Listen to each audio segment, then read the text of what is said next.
ರಾಜ್ಯ ಸರ್ಕಾರದ ಅತ್ಯಂತ ಜನಪ್ರಿಯ ಯೋಜನೆಯಾದ ಗೃಹಲಕ್ಷ್ಮಿ ಯೋಜನೆಯ ಫಲಾನುಭವಿಗಳಿಗೆ ಇವತ್ತು ಒಂದು ಅತ್ಯಂತ ಪ್ರಮುಖವಾದ ಮತ್ತು ಕಡ್ಡಾಯವಾಗಿ ತಿಳಿಯಬೇಕಾದ ಮಾಹಿತಿ ಬಂದಿದೆ. ಹೌದು, ಸರ್ಕಾರವು ಈಗ ಗೃಹಲಕ್ಷ್ಮಿ ಯೋಜನೆಯ ನಿಯಮಗಳಲ್ಲಿ ದೊಡ್ಡ ಬದಲಾವಣೆ ತರಲು ಮುಂದಾಗಿದೆ.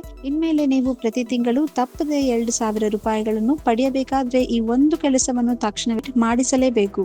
ಒಂದ್ ವೇಳೆ ನೀವು ಇದನ್ನು ಮಾಡಿಸದೆ ಹೋದ್ರೆ ಮುಂದಿನ ತಿಂಗಳಿಂದ ನಿಮ್ಮ ಖಾತೆಗೆ ಗೃಹಲಕ್ಷ್ಮಿ ಹಣ ಬರುವುದು ಸಂಪೂರ್ಣವಾಗಿ ನಿಂತು ಹೋಗುತ್ತದೆ. ಹಾಗಾದ್ರೆ ಸರ್ಕಾರ ತಂದಿರುವ ಆ ಹೊಸ ನಿಯಮ ಏನು, ನೀವು ಏನು ಮಾಡಬೇಕು, ಎಲ್ಲಿಗೆ ಹೋಗಬೇಕು, ಯಾವೆಲ್ಲ ದಾಖಲೆಗಳು ಬೇಕು ಅನ್ನೋ ಕಂಪ್ಲೀಟ್ ಗೈಡ್ ಅನ್ನು ಈ 3 ನಿಮಿಷದ ವಿಡಿಯೋದಲ್ಲಿ ವಿವರವಾಗಿ ತಿಳಿಸಿಕೊಡುತ್ತೀವಿ. ವಿಡಿಯೋ ತುಂಬಾನೇ ಇಂಪಾರ್ಟೆಂಟ್ ಆಗಿದೆ, ಎಲ್ಲೂ ಸ್ಕಿಪ್ ಮಾಡದೆ ಕೊನೆ ತನಕ ನೋಡಿ. ಸ್ನೇಹಿತರೆ, ಗೃಹಲಕ್ಷ್ಮಿ ಯೋಜನೆಯಲ್ಲಿ ಆಗುತ್ತಿರುವ ಅಕ್ರಮಗಳನ್ನು ತಡೆಯಲು ಮತ್ತು ಅನರ್ಹರನ್ನು ಈ ಯೋಜನೆಯಿಂದ ಕಿತ್ತು ಹಾಕಲು ರಾಜ್ಯ ಸರ್ಕಾರ ಈಗ ಬಯೋಮೆಟ್ರಿಕ್ ಅಂದ್ರೆ ಹೆಬ್ಬೆಟ್ಟಿನ ಗುರುತು ನೀಡುವ ವ್ಯವಸ್ಥೆಯನ್ನು ಕಡ್ಡಾಯವಾಗಿ ಜಾರಿಗೆ ತಂದಿದೆ. ಹೌದು, ಈಗಾಗಲೇ ಯಾರಿಗೆಲ್ಲ ಪ್ರತಿ ತಿಂಗಳು 2,000 ರೂಪಾಯಿ ಹಣ ಬರ್ತಾ ಇದೆಯಾ ಆ ಎಲ್ಲಾ ಮಹಿಳೆಯರು ಕೂಡ ತಮ್ಮ ಬಯೋಮೆಟ್ರಿಕ್ ಅಪ್ಡೇಟ್ ಮಾಡಿಸಲೇಬೇಕು ಎಂದು ಸರ್ಕಾರ ಕಟ್ಟುನಿಟ್ಟಿನ ಸೂಚನೆ ನೀಡಿದೆ.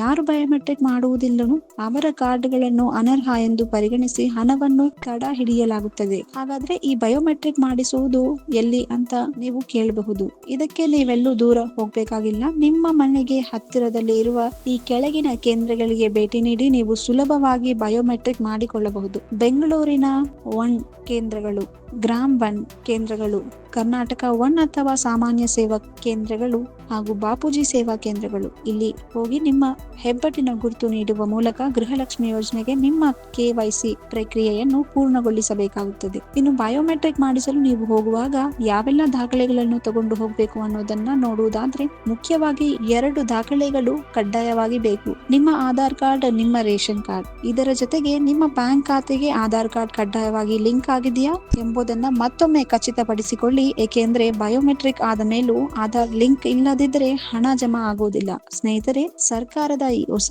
ಬಯೋಮೆಟ್ರಿಕ್ ನಿಯಮದ ಬಗ್ಗೆ ನಿಮ್ಮ ಅಭಿಪ್ರಾಯವೇನು? ಇದರಿಂದ ಅಕ್ರಮಗಳಿಗೆ ಬ್ರೇಕ್ ಬೀಳುತ್ತಾ?